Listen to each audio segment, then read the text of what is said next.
We will tear your souls apart.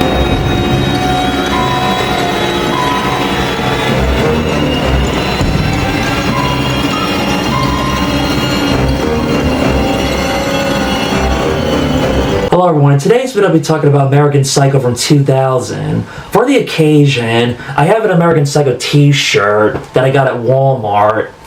Patrick Bateman would be very proud of me. If I did not have this t-shirt, he would be out to get me for not dressing right for the occasion for this video. This is one of my all-time favorite horror movies. While it is a horror movie, it's also a dark horror comedy mixed in together, blends in of horror and comedy at the same time. A movie that's not meant to be taken seriously, but having said that, it's not 100% horror scary all the way through, kind of like Evil Dead 2. I'll admit, this movie is an acquired taste. Some people are going to like to find the dark humor funny or not, depending on personal taste and preference. A dark comedy with memorable scenes you'll either find funny or disturbing. I guess it works for me somehow, because I admit, I do have a bit of a dark sense of humor to some degree, but then again, who doesn't? Just like The Shining, this is another movie that anytime I rewatch this movie, I always notice something different about this movie on more viewings. Another movie with so many memorable quote lines in this movie. Whether you think I'm weird or not, this is another movie I quote on a daily basis, but sometimes some people either get the quote or not.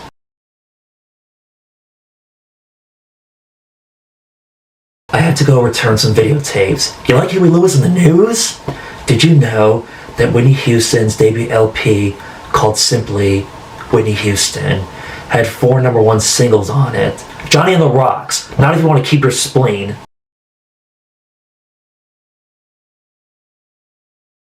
The movie is based on the book Bret Easton Ellis released in 1991.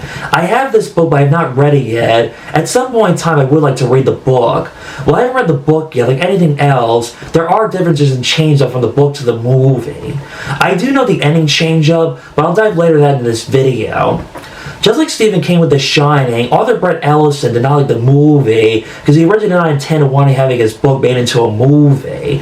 But surprising later years, he has admitted that the movie helped the book become more popular and reevaluate his novel. Despite how very dark the book is with its themes on violence, dehumanization, misogynistic, sexism, consumerism, and materialism. This movie is directed by Mary Harron, who did an amazing, fantastic job with her direction and camera angle shots of Patrick Bateman's point of view. Despite this movie's fan following, it wasn't a big hit at the time when it first came out back in 2000. It was considered polarizing for the time, but now it's gained a better reception today and is considered a horror cult classic in today's modern society. Christian Bale is what makes this movie. He's manipulative, narcissistic, full of himself, domineering, tortures his victims, forcing them to do things they don't want to do. Patrick wants to be in control of every situation. Patrick is very rough on women when he has sex with them. When he invites the 2 prostitutes over to his place without dialogue, seeing the woman's emotion expression on their face just says it all. How you get the sense of feeling they're very uncomfortable around him, and it feels awkward than what Patrick does to them. Patrick Bateman is also a sexist, misogynistic asshole, a sociopath with rage. Patrick has a morning routine where he exercises, eats healthy, skincare routine, and a very iconic opening narration sequence. He narrates his daily life of exercise, skincare routine, and what it's like working on Wall Street as a stockbroker, and how he kills his victims at night. For a guy who is healthy, takes care of himself, he snorts cocaine, he goes out a lot for drinks or dinner with friends or women. Not only can alcohol dry his skin, doing too much cocaine or any other drug will age him 10 times faster. Despite being a successful, good-looking Wall Street stockbroker with his smart, intelligent, with mannerism, high class, he has mental problems, and he's a cannibal serial killer. Patrick Bateman is the kind of character analysis, either you like him or you don't like him, you either feel connected or you don't feel connected to him. Patrick's afraid of vulnerability and losing everything. Watching this movie as an adult, seeing Christian Bale play a serial killer, I'm thinking to myself, and I think this guy, 5 years later, he would go on to play Batman. Heck, this movie showed that he maybe could have possibly played the Joker. It's one of Christian Bale's best performances. Apparently there's a story that Christian Bale went out to dinner dressed up as Patrick Bateman, meeting up with author Bret Easton Ellis. He told Christian Bale, never do that again. I guess he went full Patrick Bateman method acting and wanted to make a good impression to Bret Easton Ellis that he was right for the role. Patrick Bateman has become a horror icon, horror character the last 20 years in the horror community. Believe it or not, before Christian Bale got the part of Patrick Bateman, originally Lionsgate Studios wanted Leonardo DiCaprio for the role of Patrick Bateman. While he is a great actor, I'm just not sure if I've seen this role as Patrick Bateman, honestly. Thankfully, they chose wisely. And also, for what I heard what really happened, there were so many creative differences and original directors on board for this movie. Like, they originally either wanted directors like David Cronenberg, Stuart Gordon, or Rob Wise as possible candidates to direct this movie. But in the end, Leonardo DiCaprio turned down this movie because of creative differences with the studio. Despite this movie being directed by Mary Harron, she was fired and rehired again to direct this movie because Oliver Stone turned down the directing job for this movie after creative differences with the studio over the script. Another story I heard is that Leonardo DiCaprio's agent was worried about this movie ruining his image at the time because of his good boy image in Titanic, thinking that no one would take him seriously playing a serial killer, and yet he played Jordan Belfort as a bad, greedy, corrupt businessman, the Wolf of Wall Street with Martin Scorsese, but that was a decade later. That's a different story. Anytime I bring this movie up in conversation with friends, I always joke how, for a serial killer, he's got good taste in music. Since this movie does take place in the 1980s, it has a lot of good 80s music in this movie. Patrick can explain the brief history behind each musician's album songs like Huey Lewis and the News, Phil Collins, and Whitney Houston before he axe murders his victims. The part when he kills Jared Leto's character, who confused and thinks that he's Marcus. Paul Allen is drunk and has no idea what's about to happen to him next. Paul asks Patrick, "Why are there papers all over the floor of the place? You got a little dog, little chihuahua or something?" Says it drunkenly. "No, Alan. Is that a raincoat?" "Yes, it is." Patrick rants about Huey Lewis' song Hit to Be Square. Next thing you know it, Jared Leto gets axed, bang, dead. "Try getting a reservation at Dorsey, you stupid fucking bastard!" Anytime I rewatch this scene, especially today, I joke to myself in my head, this is for playing a bad Joker in Suicide Squad. Think about it. Two different Batman Joker actors in two different Batman movie universes in the same movie, but different. In 2013, Huey Lewis and Weird Al Yankovic did a parody skit of this on with Funny or Die. For anyone who might have not seen this movie yet, but you might recognize this scene if you've seen this parody before. When Patrick Bateman is having sex and kills prostitutes, he runs naked in the hallway with a chainsaw chasing the second prostitute who was trying to escape. This part was very Leatherface, but Leatherface never ran naked to catch his victims. Patrick drops the chainsaw at the right moment and kills her. Throughout the movie, a lot of people call him different names. My theory on this is that, is Patrick Bateman his real name or is that an alias name? Doesn't even know who his real name is, but I know. I'm reading too deep into this. Patrick Bateman speaks his mind and no one believes and suspects that he really is a killer or a cannibal. No one hears him more when he says things like, "I like to dissect girls. Did you know that I'm utterly insane?" Or I'm into all sorts of murders and executions, all that kind of stuff. He shouts at the bar lady, calling her mean names, nasty insults, wanting to kill her because of how mad he was and upset that they don't take a certain credit card for policy reasons. Because of the loud music in the club, she did not hear him. Or when he threatens the dry cleaning lady for not getting rid of what they thought was cranberry juice, but was actually blood. No woman was not good enough for Patrick Bateman. If Patrick Bateman found the right woman, then he would feel guilty for the crimes and sinful premarital one-night stand sex that he had and the murders that he committed. Kind of like Henry Portrait of a Serial Killer.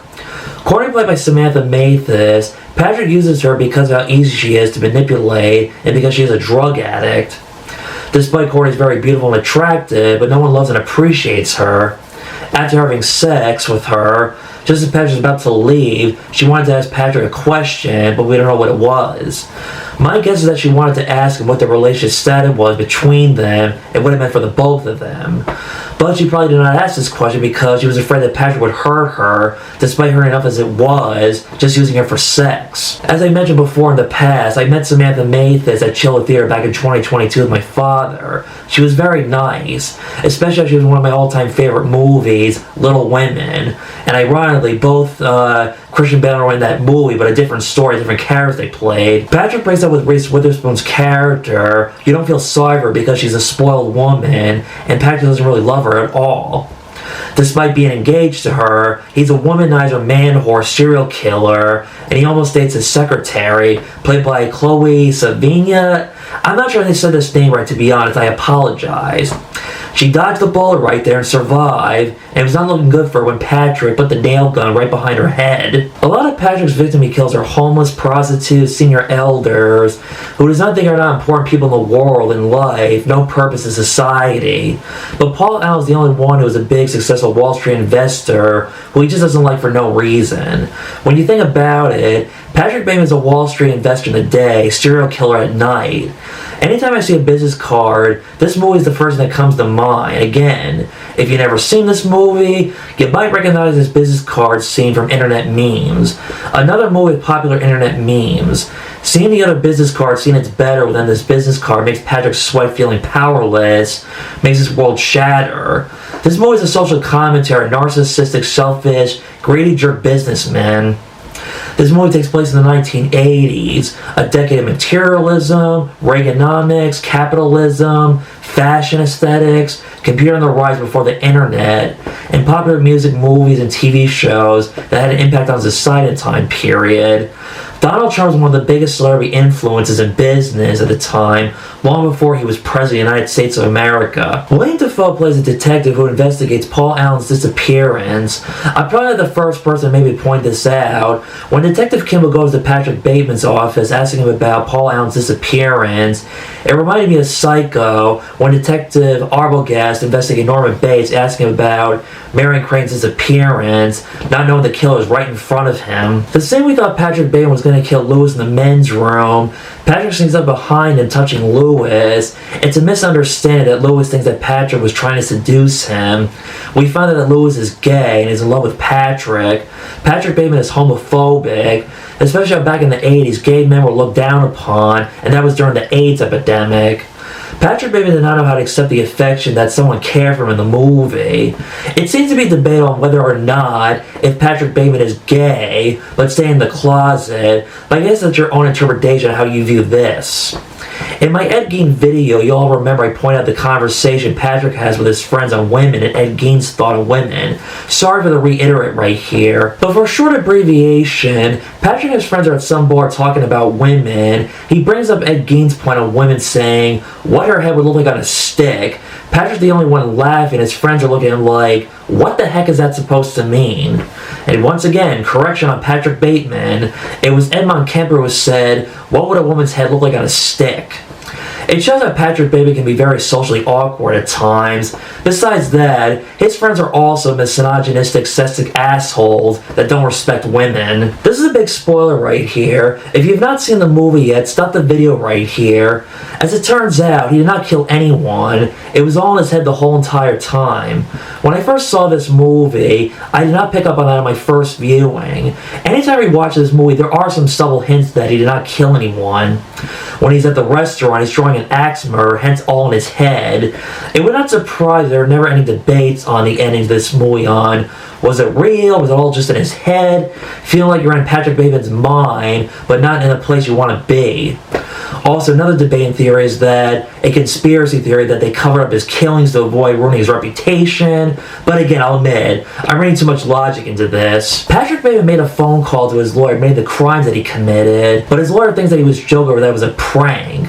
When he says that he killed Paul Allen, the lawyer feels disturbed and tells him that he had lunch with Paul Allen a few weeks ago.